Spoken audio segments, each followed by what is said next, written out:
अदानींच्या घरी माफियाला सुरुंग लावणारी बैठक। पवारांच्या शिलेदाराची भाजपच्या बड्या नेत्याशी भेट झाल्याची चर्चा। महाराष्ट्राच्या राजकारणात खळबळ उडवून देणारी बातमी समोर आली आहे। ज्येष्ठ नेते शरद पवार यांच्या 84व्या वाढदिवसाच्या निमित्ताने उपमुख्यमंत्री अजित पवार यांनी राजधानी दिल्लीत राष्ट्रवादीच्या बड्या नेत्यांसह त्यांची भेट घेतल्याच्या पार्श्वभूमीवर दोन्ही राष्ट्रवादी एकत्र येण्याच्या चर्चांना उधाण आले आहे।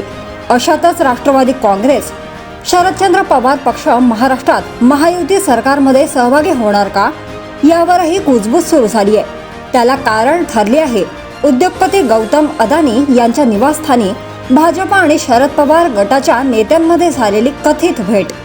काही वृत्तवाहिनीने या संदर्भात बातमी दिली आहे। पवार गटात 2 मतप्रवाह। राष्ट्रवादी काँग्रेस शरदचंद्र पवार पक्षात सध्या 2 मतप्रवाह असल्याचे पाहायला मिळत आहे। एका गटाचं म्हणणं आहे की पवार गटाने भाजपसोबत सत्तेत सहभागी व्हावं, तर दुसऱ्या गटाचं म्हणणं आहे की अजित पवार यांच्या राष्ट्रवादीसह सरकारमध्ये जावं।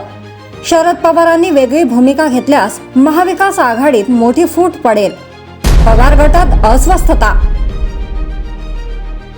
विधानसभा निवडणुकांचे निकाल जाहीर झाल्यापासूनच पवार गटाच्या आमदार खासदारांमध्ये अस्वस्थता पसरल्याचं बोललं जात आहे। या पार्श्वभूमीवरच दिल्लीत 4 डिसेंबर रोजी शरद पवारांच्या निवासस्थानी पक्षाच्या खासदारांची बैठक झाली। यामध्ये आपण सत्तेत सहभागी व्हायला हवं असा सूर बहुतांश खासदारांनी आळवल्याची माहिती आहे। काका पुतळ्याची भेट। 10 दिवसांपूर्वी प्रफुल्ल पटेल आणि शरद पवार यांच्यात गुप्त भेट झाल्याची चर्चा आहे। त्यानंतर काल शरद पवार यांच्या 84व्या वाढदिवसानिमित्त अजित पवार, त्यांच्या पत्नी खासदार सुनेत्रा पवार, पुत्र पार्थ हे शरद पवार यांच्या 6 जनपद या निवासस्थानी पोहोचले।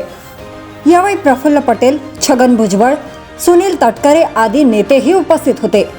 अदानींच्या घरी राजकीय खलबत। त्यानंतर काल दुपारी उद्योगपती गौतम अदानी यांच्या निवासस्थानी भाजप केंद्रीय वर्तुळातील वरिष्ठ नेता आणि पवार गटाचे वरिष्ठ नेते या दोघांची बैठक झाली। यामध्ये आगामी निवडणुका, पवार गटाची भूमिका या विषयांवर चर्चा झाली। त्यामुळे आता पुढे काय होणार याची उत्सुकता राजकीय वर्तुळाला लागली आहे। जर तुम्ही अजूनही YouTube चॅनलला सबस्क्राईब केलं नसेल तर ते लगेच सबस्क्राईब करा।